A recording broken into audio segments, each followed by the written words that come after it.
10th మరియు inter పూర్తి చేసిన విద్యార్థులకు ఆర్మీ, నేవీ, ఎయిర్ ఫోర్స్, ఎన్డీఏలలో ఉద్యోగాలు పొందండి. Excel Defence academy.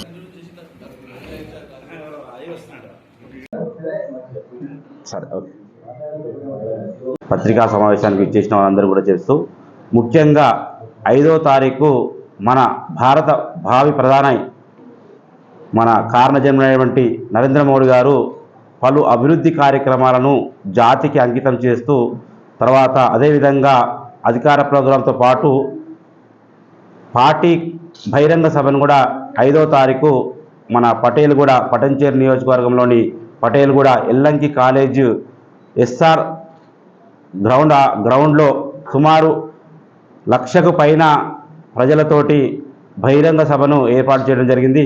ఆ బహిరంగ సభకు ప్రజలందరూ కూడా స్వచ్ఛందంగా మెదక్ పార్లమెంట్ నియోజకవర్గం నుంచి, జైరాబాద్ పార్లమెంట్ నియోజకవర్గం నుంచి, అదేవిధంగా ఉమ్మడి మెదక్ జిల్లా, ఉమ్మడి నిజామాబాద్ జిల్లా నుంచి కూడా భారీ సంఖ్యలో వచ్చి బహిరంగ సభను విజయవంతం చేయాల్సిందిగా కోరుతూ, మనకు భారతదేశంలో ఇప్పటిదాకా ఏ ప్రధానమంత్రి చేయనటువంటి డెవలప్మెంటు మన ప్రధానమంత్రి 70 సంవత్సరంలో చేయనటువంటి అభివృద్ధిని గత 10 సంవత్సరాల్లో అభివృద్ధి చేసిండు. అభివృద్ధి ఏ విధంగా చేసిండు అనేదానికి దానికి ప్రజలే నిదర్శనం. వాళ్ళు దైనందిక కార్యక్రమంలో డైలీ వాళ్ళు ఒక ప్లేస్ నుంచి ఇంకో ప్లేస్కు పోవడానికి గత 10 సంవత్సరాలకు ముందు ఒక 4 గంటలు పట్టే సమయాన్ని ఈరోజు తను 2 గంటల సమయంలో తన గమ్యస్థానం చేర్చుకునే విధంగా చేసిన ఘనత మన ప్రధానమంత్రి గారికి ఉంది. ఏ విధంగా అంటే ఎగ్జాంపుల్, మన సంగారెడ్డి నుంచి నాందేడ్ హైవేల నారాయణఖేడ్కు రోజు గంటకు ఒక బస్సు హైదరాబాద్కు వచ్చేది. సుమారు 5 నుంచి 6 గంటల సమయం పట్టేది. వాళ్ళు నారాయణఖేడ్ నుంచి హైదరాబాద్లో కార్యక్రమాలు చేసుకోవాలన్నా, వ్యాపారాలు చేసుకోవాలన్నా చాలా ఇబ్బంది ఉండేది. ఇప్పుడు గంటన్నరలో హైదరాబాద్ వెళ్ళి వాళ్ళ యొక్క బిజినెస్ చేసుకొని వెళ్తారంటే దేశం ఏ విధంగా రోడ్డు మార్గాలు, రైలు మార్గాలు అభివృద్ధి చెందితే ఏ విధంగా మనం అట్టడుగు స్థాయిలో ఉన్నటువంటి అభివృద్ధి చెందుతున్న దేశాల నుంచి అభివృద్ధి చెందిన దేశంగా ఏ విధంగా అవతరించబడిందో నరేంద్ర మోడీ గారు తన 10 సంవత్సరాల పరిపాలన చూపించారు. రైళ్ల డెవలప్మెంట్ కానీ, ఎయిర్వేస్ కానీ, అంటే విమానాశ్రయాలు కానీ, చాలా విమానాశ్రయాలు, కొత్త విమానాశ్రయాలు వచ్చినాయి. చాలా రైల్వే స్టేషన్లు కొత్త ఆధునీకరించారు.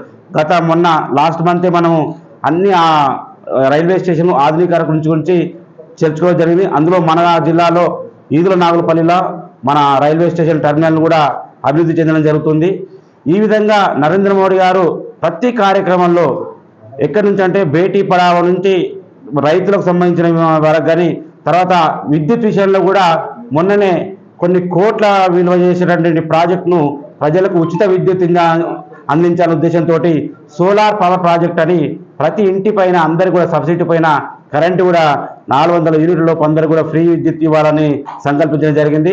ఆ విధంగా ప్రతి ప్రోగ్రాం చూసుకుంటే ఏది చూసినా కానీ, ఎక్కడ చూసినా కానీ అభివృద్ధి తప్ప ఏది లేదు. మన గత పాలకులు చేసినటువంటి నష్టాలను ఆయన భరిస్తూ, వాటిని తీర్పేస్తూ, అప్పులను నేర్పుతూ భారతదేశాన్ని ముందు తీసుకెళ్లొచ్చిన చరిత్ర ఉన్నటువంటి మన ప్రధానమంత్రి గారు మన సంగారెడ్డి జిల్లాకు రావడం అదృష్టంగా భావిస్తున్నాం. కావున సంగారెడ్డిలో ఉన్నటువంటి ప్రజలందరూ కూడా, ఎందుకంటే మనకు హైదరాబాద్ నుంచి లింగంపల్లి నుంచి జైరాబాద్ వరకు పోవడానికి చాలా అనువుగా ఇంతకుముందు 4 లైన్ రోడ్ ఉండే, దాన్ని 6 లైన్లుగా శంకుస్థాపన చేయడం జరుగుతుంది. 1,200 కోట్లతోటి అభివృద్ధి చేయడం జరుగుతుంది.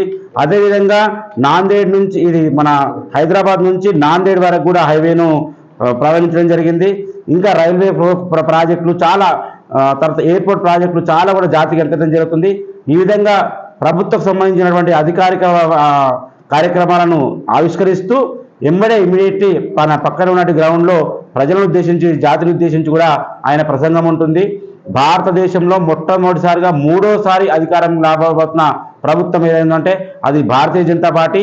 అది కూడా సంపూర్ణ మెజారిటీతో సుమారు 450 మెజార్టీకి దిశగా ప్రయాణిస్తున్నటువంటి భారతీయ జనతా పార్టీని మనం గెలిపే లక్ష్యంగా ప్రతి ఒక్క భారతీయ జనతా పార్టీ కార్యకర్తలు భారతదేశంలో ఉన్న ప్రజలందరినీ కూడా సంఘటితం చేసి అభివృద్ధి వైపు తీసుకెళ్ళడానికి అందరూ తోడ్పడాలని కోరుతూ, ఇప్పుడు మనం ఈరోజు ఇక్కడ పత్రికా సమావేశం ఎందుకు పెట్టుకున్నామంటే సంగారెడ్డి జిల్లాలో ఉన్నటువంటి ప్రజలందరూ కూడా స్వచ్ఛందంగా మోడీని చూడడానికి, ఎందుకంటే రీసెంట్గానే ఒక రామ జన్మభూమిలో రాముని యొక్క విగ్రహాన్ని ప్రతిష్ట చేసినటువంటి కారణ జన్మైనటువంటి నరేంద్ర మోదీ గారిని చూసి తన్వించి తను ఎంత గొప్ప కార్యక్రమం చేసిన 500 సంవత్సరాల చరిత్ర గలటువంటి గుడిని నిర్మించి ఈసారి తన యొక్క గొప్పతనాన్ని నిరూపించుకున్నాడు.